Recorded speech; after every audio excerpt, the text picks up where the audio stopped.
Hello friends, तो आपका स्वागत है लर्न विद फोकस चैनल पर। हम लोग पढ़ रहे थे मैथ्स, और मैथ्स में हम लोगों का टॉपिक जो था वो चल रहा था डिविजिबिलिटी रूल, जिसपे हम लोग 5 तक की डिविजिबिलिटी हम लोग देख चुके थे। और उसके आगे अब हम लोग नेक्स्ट बात करते हैं 6 की डिविजिबिलिटी।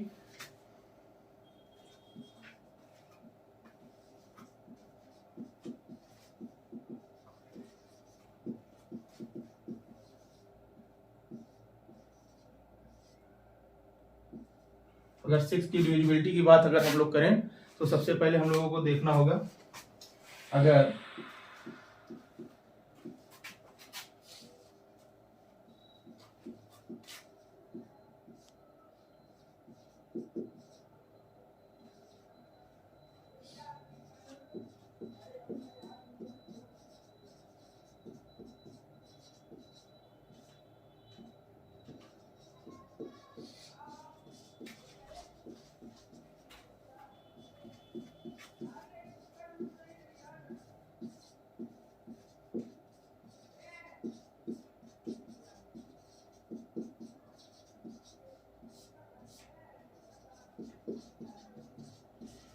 अब जैसे यहाँ अगर कोई संख्या 2 या 3 से विभाजित होती है तो वह संख्या 6 से भी विभाजित होगी, क्योंकि अगर हम लोगों को पता है कि 2 से डिविजिबिलिटी क्या होती है और 3 से डिविजिबिलिटी क्या होती है। ठीक है, तो अगर 6 की डिविजिबिलिटी निकालनी है, चूंकि 6 क्या है, ये 2 और 3 का क्या है, एक मल्टीपल है। ठीक है, यानी हमारे जो 2 और 3 है वो क्या है, 6 का एक गुणनखंड है। इसलिए यहाँ पर इसकी डिविजिबिलिटी निकालने के लिए, जैसे अगर हम कोई संख्या लिखते हैं,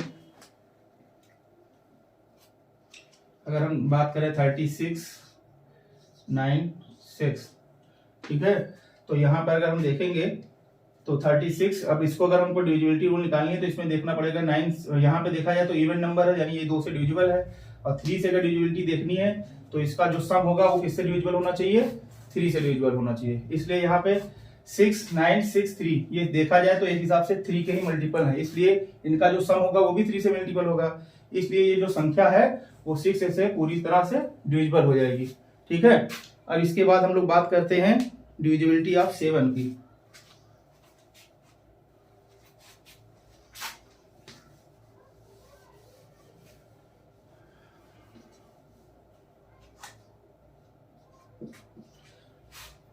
दोस्तों ध्यान देने की बात है कि डिविजिबिलिटी ऑफ 7 की बात की जाए तो इसमें से क्वेश्चन, इस कॉन्सेप्ट से क्वेश्चन जो आते हैं एग्जाम में बहुत बार पूछे गए हैं। तो डिविजिबिलिटी अब अगर 7 हमको निकालना है तो अगर कोई संख्या मान लीजिए दी हुई है,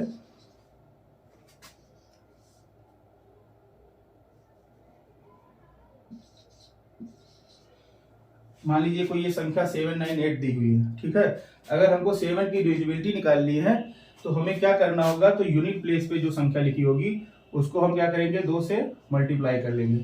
तो ये कितना आ गया, 16 आ गया। और बाकी जो 2 संख्या जो रिमेनिंग होगी तो उसके हम क्या करेंगे, 7 प्लस 9, ये इक्वल टू कितना हो जाएगा, 16 होगा। अगर इन दोनों का जो डिफरेंस होगा, ये डिफरेंस अगर होगा इन दोनों का, यानी 16 माइनस 16 इक्वल टू कितना आ गया, 0 आ गया। यानी यूनिट डिजिट पे अगर कोई जो अंक लिखा हुआ है वो 8 है, अगर हम 8 से अगर मल्टीप्लाई करेंगे 2 को तो 16 आ जाएगा, उसका डबल करेंगे। और जो रिमेनिंग नंबर है उनके सम को अगर हम दोनों को डिफरेंस लेते हैं तो क्या हो जाएगा, 0 हो जाएगा, जिससे हमें 7 की डिविजिबिलिटी पता चल जाएगी। अब अगर हम देखें 7, 9, 8, अगर हम 7 से इसको डिवाइड करें तो 7 1 जा 7, यहाँ पे भी 7 1 जा 7 जाएगा, और यहाँ पे बचेगा 28 हो जाएगा। तो यहाँ पे कितनी बार जाएगा, 7 4 जा 28, यानी ये जो संख्या 7 4 8 है ये पूरी तरीके से 7 से डिविजिबल है। अब हम लोग नेक्स्ट बात करेंगे डिविजिबिलिटी ऑफ 8 की।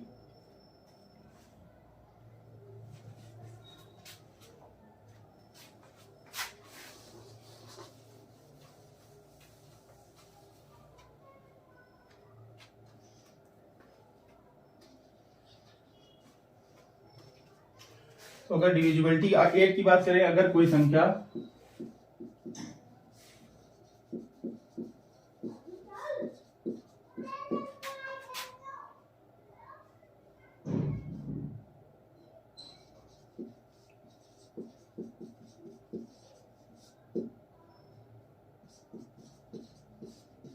के अंतिम 3 अंक 8 से डिविजिबल है तो वह संख्या भी 8 से पूर्णतः डिविजिबल होगी।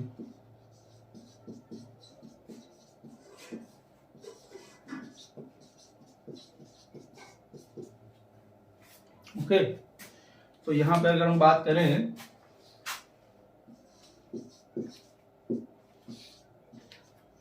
अगर इस संख्या की बात करें तो यहाँ पे 3 अंक अगर हम लास्ट में देखते हैं 864। अब यहाँ पे अगर देखा जाए तो 864 क्या है, 8 से डिविजिबल है कि नहीं, हम इसको पहले चेक कर लेंगे। तो यहाँ पे 8 से डिवाइड करेंगे तो 8 1 जा 8, 8 0 जा 0 और यहाँ पे हो जाएगा 8 8 जा 64। यानी ये तीनों अंक जो है वो 8 से डिविजिबल है, इसलिए ये जो पूरी संख्या होगी वो भी क्या होगी, 8 से डिविजिबल होगी। ठीक है, तो ये कॉन्सेप्ट एग्जाम्स में पूछे जाते हैं। 7 के डिविजिबिलिटी रूल से आ जाता है क्वेश्चन, 9 के डिविजिबिलिटी से आ जाता है। तो अब हम लोग बात करते हैं 9 की डिविजिबिलिटी की रूल की बात करते हैं।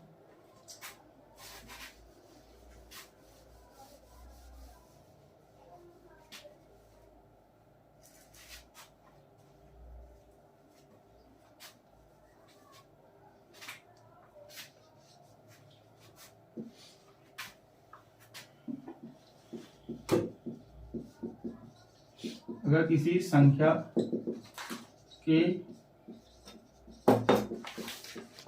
अंकों का योगफल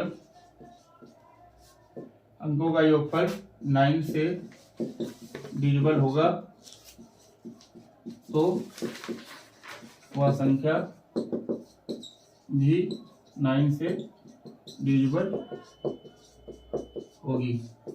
जैसे फॉर एग्जाम्पल हम लोग यहाँ पे बात करेंगे 7 2 9 8 1 4 5। अब यहाँ पे अगर हम लोग इसकी डिविजिबिलिटी की बात करें 9 से, अगर ये देखिए इतनी बड़ी संख्या है, अगर हम इसको 9 की डिविजिबिलिटी अगर हमको देखनी है तो सबसे पहले हम लोग क्या देखेंगे कि ये जो संख्या दी हुई है इसका सम जो होगा वो 9 से डिविजिबल होना चाहिए। तो यानी 7 और 2 यहाँ पे 9 होगा, 7 2 9 यानी 9 9 9 18 18 और 8 26 26 और 1 27 27 और 4 कितना हो जाएगा आपका 27 और 4 31 31 और 5 36। यानी इसका जो सम आया वो 36 है। ठीक है, इस संख्या के अंकों का जो योग है वो 36 आया और 36 किससे डिविजिबल है, 9 से डिविजिबल है। तो यहाँ पे कितना हो जाएगा 4 आ गया। यानी ये संख्या भी क्या होगी, पूरी तरीके से 9 से डिविजिबल हो जाएगी। समझ गए, तो ये हमारी 9 की डिविजिबिलिटी है। उसके बाद हम लोग जो सबसे इंपॉर्टेंट है एक 11 के हम लोग देखते हैं डिविजिबिलिटी के रूल के बारे में बात करेंगे। तो 11 की डिविजिबिलिटी क्या होती है उसके लिए हम लोग बात करते हैं नेक्स्ट।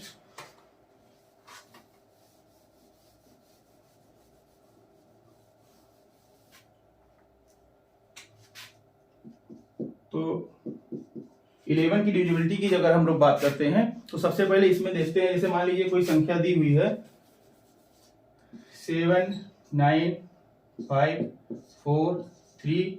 अब हमको क्या देखना है 7 5 एंड 3, इसका सम जो है वो कितना हो जाएगा 7 + 5 + 3 इक्वल टू 7 5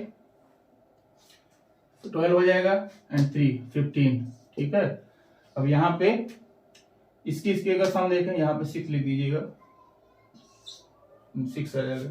ठीक है, तो इसका अगर हम लोग ऐड करेंगे तो यहाँ पे क्या आ जाएगा 9 + 6 इक्वल टू कितना हो जाएगा, ये 15 हो जाएगा। अगर हम दोनों के डिफरेंस की बात करें 15 - 15 यानी 0 हो जाएगा। अगर इनका अगर देखा जाए तो अल्टरनेट सम लेंगे, इस संख्या के अंकों का अल्टरनेट सम लेंगे, यानी एक को छोड़कर, यानी इसको 7 के बाद 5 लेंगे, 5 के बाद 3 लेंगे, इसको ऐड करेंगे और दूसरी बार इस 9 को लेंगे और 6 को लेंगे। यानी एक एक के अंक को छोड़कर, डिफरेंस को छोड़कर हम लोग जब सम करेंगे और सम का जो डिफरेंस होगा या तो वो 11 होगा या 11 का मल्टीपल होगा और या फिर 0 होगा, तो वो क्या होगा 11 से पूरी तरीके से वो संख्या डिविजिबल होगी। अब हम लोग यहाँ पे देख लेते हैं 7 9 5 6 3। अगर हम इसको 11 से काटें अगर तो 11 से 11 के बाद यहाँ पे 7 बढ़ जाएगा, तो 11 7 जा कितना हो जाएगा 77, यहाँ पे 25 हो जाएगा, तो 11 20 11 2 जा 22, यहाँ पे 3 हो जाएगा 36 हो जाएगा, 11 3 जा 33 अब फिर यहाँ पे 3 रिमेनिंग है तो यानी 33 हो जाएगा, तो यानी फिर कितनी बार जाएगा 33। इसलिए हमको यहाँ पे देखने को मिल रहा है कि ये जो संख्या है पूरी तरीके से 11 से डिविजिबल है। और ये जो डिविजिबिलिटी रूल है, यानी अगर हम 7 की बात करें, 9 की बात करें और 11 की बात करें, ये डिविजिबिलिटी के ऊपर बहुत सारे क्वेश्चंस में एग्जाम्स में क्वेश्चन दिए गए हैं। ठीक है, तो आप लोग इसको आराम से नोट कर लें, उसके बाद हम लोग आगे शुरू करते हैं। हाँ, तो हेलो फ्रेंड्स, अभी तक मैंने जो है आपको 11 तक की डिविजिबिलिटी रूल बता दिया है। अब हम लोग आगे कॉन्सेप्ट बात करेंगे, unit concept of unit digit. अगर किसी संख्या के ऊपर अगर कोई भी पावर हो, चाहे जितनी बड़ी पावर हो, हम लोगों को अगर उसकी यूनिट डिजिट निकालनी है तो उसके लिए कौन सा कॉन्सेप्ट हम लोग यूज करते हैं, आज हम लोग उसको देखेंगे। तो यहाँ पे हम लोग जैसे देख रहे हैं, अगर 1 की पावर कोई भी संख्या होगी, 1 के पावर अगर n भी है तो वो उसकी वैल्यू हमेशा यूनिट की डिजिट की प्लेस की वैल्यू क्या होगी। यानी अगर हम कोई संख्या है अगर लिखते हैं, ऐसे मान लीजिए 21 की पावर अगर हम लिखते हैं 93, तो अगर हम इसकी बात करें कि इसके जब हम इसको एक्सपैंड करेंगे तो इसके जो यूनिट प्लेस पर जो वैल्यू आएगी वो क्या होगी, तो यहाँ पे कौन सी डिजिट होगी, तो कैसे पता करेंगे। अगर हम 21 को लगातार ऐसे ऐसे 93 बार तक हम अगर मल्टीप्लाई करेंगे तो हम देखते हैं कि 1 की इससे मल्टीप्लाई करेंगे 21, अगर यूनिट प्लेस पे अगर बात करेंगे 21 इंटू 21 इक्वल टू कितना हो जाएगा आपका 441 आ जाएगा। उसके बाद अगर हम फिर 21 से मल्टीप्लाई कर देंगे तो उसके बाद फिर 1 ये यूनिट प्लेस पर क्या आ जाएगा, आपकी वैल्यू 1 आ जाएगी। यानी यहाँ पे क्या होगा, कोई भी संख्या आएगी उसकी यूनिट प्लेस पे जो वैल्यू आएगी वो क्या आएगी, 1 आएगी। ठीक है, अब लोग नेक्स्ट बात करते हैं। जैसे देखिए, अगर कोई संख्या दी हुई है, जैसे अगर आपको संख्या दी हुई है 2 है, 3 है और आपका 4 है, 7 है, 8 है और ये 9 है। अगर हम इसमें बात करते हैं तो इसमें क्या होता है कि आपके जैसे 2 की पावर 1 है अगर, तो इसका यूनिट प्लेस पर वैल्यू क्या आएगी, 2 आएगी। ठीक है, अगर यहाँ पे 2 है अगर पावर तो यहाँ पे 4 आएगा, यहाँ पे अगर 3 है तो यहाँ पे 8 है, और यहाँ पे अगर 4 पावर है तो इसकी जो यूनिट वैल्यू आई है 6 आई है। लेकिन अगर हम 2 की पावर 5 की अगर हम निकालेंगे तो ये आ जाएगा आपका 32। यानी इसने क्या किया, फिर से ये जो है पावर को रिपीट कर दिया। यानी यहाँ पर क्या हो जाएगा, सॉरी यहाँ पे यूनिट प्लेस को 2 ही दिखाएगा। यानी यहाँ पे यूनिट प्लेस क्या हो गया, जब हम 2 की पावर 5 लिखते हैं तो इसके यूनिट प्लेस पे क्या आ गया, 2 आ गया। यानी ये क्या हो रहा है कि 4 के बाद, 4 पावर के बाद ये अपने आप के यूनिट डिजिट को क्या करता है, रिपीट करता है। इसलिए हम लोग देखते हैं यहाँ पे, जैसे मान लीजिए अगर हम एग्जाम्पल मिले तो अगर ये संख्या है 2 है, 3 है, 4 है, 7 है, 8 है, 9 है, तो अगर हम लोग यहाँ पे एग्जाम्पल से समझते हैं तो यहाँ पे केवल 5 और 6 को छोड़कर जितनी भी संख्या है वो आपको 4 की पावर के बाद रिपीट करना शुरू कर देती हैं। इसलिए हमको क्या करना पड़ता है इस कॉन्सेप्ट में, अगर मान लीजिए कोई बहुत बड़ी पावर दी हुई है किसी संख्या के ऊपर, तो उसका यूनिट प्लेस पे अगर हम निकालना है कौन सा डिजिट होगा, तो उसके लिए हमको क्या करना होगा आगे हम लोग देखते हैं। तो जैसे यहाँ पे 2 है, अब हम मान लीजिए कोई संख्या लिखी हुई है 2 1 3 2, अब यहाँ पर अगर इसकी पावर हम लिख दें 325, ठीक है। अब यहाँ पर अगर हमको ये 325 पावर देखिए तो हम देख रहे हैं अगर इस संख्या को मल्टीप्लाई करने जाएंगे हम, तो ये संख्या को हम हमारे साथ मतलब ये इसको हम नहीं कर सकते, किसी तरीके से असंभव है। इसलिए हमको क्या करना होगा, इसकी यूनिट डिजिट निकालने के लिए हम क्या करेंगे, 2 की पावर में हम क्या लिख देंगे 325 और इसको हम मल्टीप्लाई डिवाइड कर देंगे 4 से, क्योंकि ये 4 के बाद अपने आप को यूनिट डिजिट को रिपीट करता है। इसलिए हम अगर यहाँ पे डिवाइड करेंगे तो 4 8 जा 32, 4 1 जा 4, यानी यहाँ पे जो प्लेस वैल्यू आ गई 1 आ गई। तो यहाँ पे सॉरी यहाँ पे जो पावर बची, जो इसका रिमाइंडर बचा, रिमाइंडर कितना है 1 आ गया। तो अगर हम 2 की पावर 1 लिख दें, इसके ऊपर रिमाइंडर को लिख दें, ठीक है, ये रिमाइंडर है। अब रिमाइंडर के जगह पे यहाँ पे क्या आ गया 1 आ गया, तो इसकी प्लेस वैल्यू जो आएगी क्या आ जाएगी 2 आ जाएगी। ऐसे अगर किसी भी संख्या के ऊपर अगर कितनी भी बड़ी संख्या हो, यहाँ पे 4 अंक हो, यहाँ पे 5 अंक हो, यहाँ पे कितने भी अंक के हो, लेकिन अगर हम उसके यूनिट प्लेस को उठा के उसके ऊपर हम किसी भी पावर को अगर हम लगाते हैं, उसके बाद हम क्या करेंगे 4 से डिवाइड करेंगे। डिवाइड करने के बाद जो भी रिमाइंडर आएगा उस रिमाइंडर को उसके पावर के रूप में लिखेंगे और उसके बाद जो भी डिजिट बचता है वो उसकी यूनिट प्लेस पर डिजिट होगी।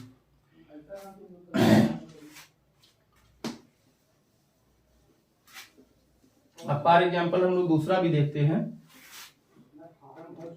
मान लीजिए अगर ये आपका दिया हुआ है 21 की पावर 91 इंटू 324 की पावर 19 फिर मल्टीप्लाई विद 9 की पावर 49। अब इसकी यूनिट प्लेस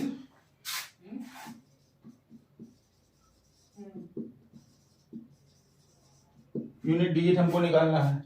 अगर इस संख्या की अगर हमको यूनिट डिजिट निकालनी है तो हम लोग क्या करेंगे, सबसे पहले क्या करेंगे, यहाँ पे अगर देखा जाए तो यहाँ पे यूनिट डिजिट जो दी गई है वो क्या है 1 है और 1 के पावर की कोई भी हो तो इसका यूनिट डिजिट क्या होगा 1 ही होगा। फिर मल्टीप्लाई करेंगे, यहाँ पे 4 दिया हुआ है और यहाँ पे 19 है तो 19 को अगर हम 4 से डिवाइड करेंगे तो यहाँ पे कितना आ जाएगा रिमाइंडर 3, तो इसको हम 4 इंटू 3 लिख सकते हैं। ठीक, उसके बाद मल्टीप्लाई करेंगे, यहाँ पे 49 लिखा हुआ है तो यहाँ पर अगर हम 4 से डिवाइड करेंगे 49 को तो यहाँ पे कितना आ जाएगा 12 से कट जाएगा, यानी यहाँ पे रिमाइंडर कितना बचा 1 बचा, तो यहाँ पे क्या लिख देंगे हम 9 की पावर 1। अब हम इसको मल्टीप्लाई, इसका यूनिट प्लेस वैल्यू 1 इंटू यहाँ पे कितना आ जाएगा 4 का अगर हम इसको एक्सपेंड करेंगे तो 4 4 जा 16 और 16 4 जा 64, तो यहाँ पे 64 आ जाएगा। तो हम क्या करेंगे 4 लिख देंगे इसकी यूनिट प्लेस की वैल्यू। ठीक है, अब सॉरी यहाँ पे देखिए, यहाँ पे तो 1 आ जाएगा यूनिट प्लेस और यहाँ पे आ जाएगा 16 और फिर यहाँ पे आ जाएगा आपका 9। अब हम देखते हैं 9 6 जा कितना आ जाएगा 36, नहीं सॉरी 54 और 54 के बाद हम 1 से मल्टीप्लाई करेंगे तो ये कितना आ जाएगा 54 बन जा 54, यानी इसकी जो यूनिट वैल्यू आएगी वो 4 आ जाएगी, यानी इसका आंसर क्या हो जाएगा यूनिट प्लेस का 4 हो जाएगा। ठीक है, अब हम लोग बात करते हैं अदर नंबर की बात करते हैं, यानी अगर 2 3 4 7 8 और 9 अगर ये संख्या दी है और इनका अगर यूनिट प्लेस पे निकालना है तो उसके लिए हमें क्या करना होगा 4 से उसकी पावर को डिवाइड करना होगा और उसकी जो रिमाइंडर होती है उसको हम पावर के रूप में लिखेंगे और उसके बाद यूनिट डिजिट निकाल लेंगे। ठीक है, लेकिन जो दो संख्याएं हैं 5 और 6 जो अंक हैं 5 एंड 6, 5 और 6 का अगर हमको निकालना है इसके साथ अगर यूनिट प्लेस पे अगर ये है तो इसके लिए हमको कैसे यूनिट प्लेस निकालना है, यूनिट डिजिट निकालना है तो क्या करेंगे, देखो 5 के ऊपर अगर 1 है तो भी 5 आएगा, 5 की पावर अगर 2 है तो भी 25 आएगा तो वो भी 5 होगा, 5 की पावर 3 है तो अगर 125 है तो 5 होगा, यानी अगर 5 की पावर कितनी भी हो 5 की पावर अगर n भी है तो उसकी जो यूनिट प्लेस पर वैल्यू आएगी वो 5 ही आएगी। ठीक है, ऐसे ही अगर हम 6 की बात करें 6 की पावर 1 6 हो जाएगा, 6 की पावर 2 हो जाएगा आपका 36, 6 की पावर 3 हो जाएगा आपका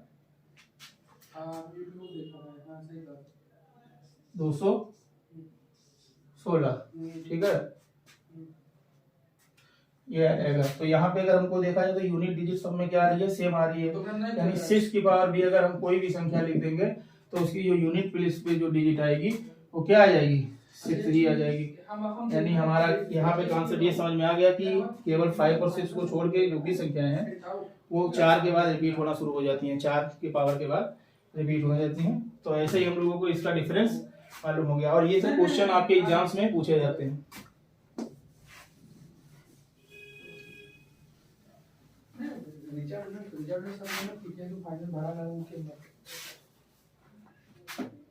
अब अगर हम बात करें दूसरे इसी में से दूसरे कॉन्सेप्ट, जैसे इसमें अगर सीरीज के रूप में मान लीजिए संख्या दे दी जाएगी, इसमें तो आराम से आप लोग कर लेंगे 213 इंटू 40 5 93 7 2 92। अब इसमें अगर हमको यूनिट डिजिट निकालना है